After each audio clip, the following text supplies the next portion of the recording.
नमस्कार दोस्तों, कैसे हैं आप सब। कहानी अगर पसंद आए तो लाइक ज़रूर करिएगा।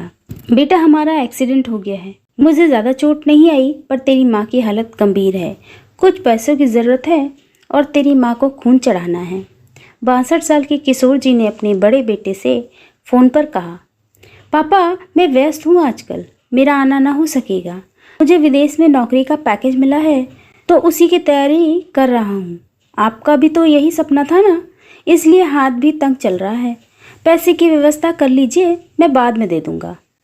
उनके बड़े इंजीनियर बेटे ने जवाब दिया। उन्होंने दूसरे बेटे डॉक्टर को फ़ोन किया तो उसने भी आने से मना कर दिया। उसे अपने ससुराल में शादी में जाना था। हाँ, इतना ज़रूर कहा कि पैसे की चिंता मत कीजिए, मैं भिजवा दूंगा। यह अलग बात है कि उसने कभी पैसे भिजवाए नहीं। उन्होंने बहुत मायूसी से फ़ोन रख दिया। किशोर ने तीसरे बेटे को फ़ोन किया जिसको बचपन से नालायक कहता था, और मन ही मन सोच रहे थे कि उस नालायक को फ़ोन करके क्या फ़ायदा। जब ये दो लायक बेटे कुछ न कर पाए तो वह नालायक क्या करेगा। उन्होंने सोचा और बोझिल मन से अस्पताल में पत्नी के पास पहुँचे और कुर्सी पर ढेर हो गए। पुरानी बातें याद आने लगी। किशोर जी स्कूल के शिक्षक थे। उनके 3 बेटे और एक बेटी थी। बड़ा इंजीनियर, मंझला डॉक्टर। दोनों की बड़े घरानों में बड़े धूमधाम से शादी हुई। दोनों अपनी पत्नियों के साथ अलग अलग शहर में रहते थे। बेटी की शादी भी उन्होंने बहुत धूमधाम से की। सबसे छोटा बेटा पढ़ाई में ध्यान नहीं लगा पाया। 11वीं के बाद उसने पढ़ाई छोड़ी और घर में ही रहने लगा। कहता था, मुझे नौकरी नहीं करनी, अपने माता पिता की सेवा करनी है।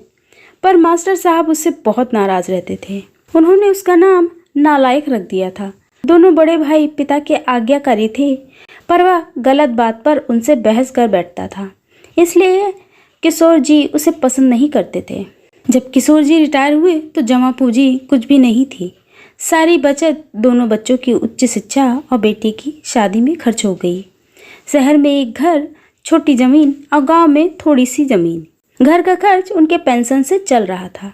किशोर को जब लगा कि छोटा बेटा सुधरने वाला नहीं तो उन्होंने बंटवारा कर दिया और उसके हिस्से की जमीन उसे देकर गांव में ही रहने को भेज दिया। हालांकि वो जाना नहीं चाहता था, पर पिता की जिद के आगे झुक गया और गांव में ही झोपड़ी बनाकर रहने लगा। किशोर जी अपने दोनों होनहार और लायक बेटों की बड़ी बड़ाई करते। उनका सीना गर्व से चौड़ा हो जाता, पर उस नालायक का नाम भी नहीं लेते थे। 2 दिन पहले दोनों पति पत्नी का एक्सीडेंट हो गया। वह अपनी पत्नी के साथ सरकारी अस्पताल में भर्ती थी। डॉक्टर ने उनकी पत्नी को ऑपरेशन करने को कहा था। पापा पापा सुनकर निद्रा टूटी तो देखा सामने वही नालायक खड़ा था। उन्होंने गुस्से में मुंह फेर लिया, पर उसने पापा के पैर छुए और रोते हुए कहा, पापा आपने इस नालायक को क्यों नहीं बताया। पर मैंने भी आप लोगों पर जासूस छोड़ रखे हैं। खबर मिलते ही भागा आया हूँ। पापा के विरोध के बावजूद उसने उनको बड़े अस्पताल में भर्ती कराया। माँ का ऑपरेशन कराया, अपना खून दिया, दिन रात उनकी सेवा करता रहा। एक दिन वो गायब हो गया। उसके बारे में फिर बुरा सोचने लगे कि तीसरे दिन वह वापस आ गया। महीने भर में ही माँ एकदम भली चंगी हो गई। वह अस्पताल से छुट्टी लेकर उन लोगों को घर ले आया। किशोर जी के पूछने पर कुछ भी नहीं बताया। घर में नौकरानी थी, वह उन लोगों को छोड़कर गांव वापस चला गया। धीरे धीरे सब सामान्य हो गया। एक दिन यूं ही उनके मन में आया उस नालायक की खबर ली जाए। दोनों गांव के खेत पर पहुंचे तो झोपड़ी में ताला लगा देखकर चौंक गए। उनके खेत में काम कर रहे आदमी से पूछा तो उसने बताया, ये खेत तो अब मेरा है। क्या? उन्हें बहुत आश्चर्य हुआ। हाँ, उनकी माँ की तबीयत बहुत खराब थी। उनके पास पैसे नहीं थे तो उन्होंने अपने सारे खेत मुझे बेच दिए। वह रोजी रोटी की तलाश में दूसरे शहर चला गया है। बस ये झोपड़ी उनके पास रह गई है। यह रही उसकी चाबी, उस आदमी ने कहा। वह झोपड़ी में दाखिल हुए तो बरबस उस नालायक की याद आ गई। टेबल पे पड़ा लिफाफा खोलकर देखा तो उसमें रखा अस्पताल का 9 लाख का बिल उनको मुंह चढ़ाने लगा। उन्होंने अपनी पत्नी से कहा, जानकी तुम्हारा बेटा नालायक तो था, झूठा भी था। अचानक उनकी आंखों से आंसू गिरने लगे और जोर से चिल्लाए, तू कहाँ चला गया नालायक? अपने पापा को छोड़कर एक बार वापस आ जा, फिर से तुझे कहीं नहीं जाने दूंगा।